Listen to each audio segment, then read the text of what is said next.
remember the old times. In a photo op moment, Marco Rubio strolls into West Miami City Hall with his wife, voting early ahead of next week's winner-take-all primary. I mean, literally standing right outside in this sidewalk is where my career began in elected office, so it's an incredible privilege and honor to be able to vote for myself for president just a few blocks from where I grew up.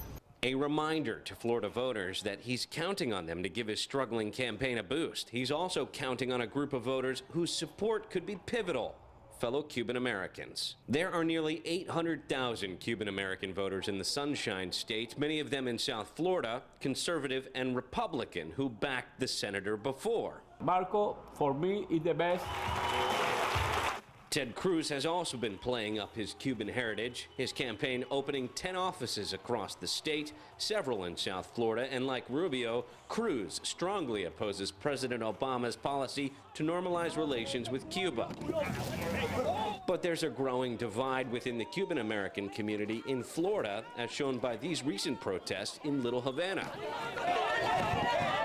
Today, the polling that FIU has done, in particular, like our Cuba poll, has demonstrated that, you know, there is a great support for opening relations with Cuba.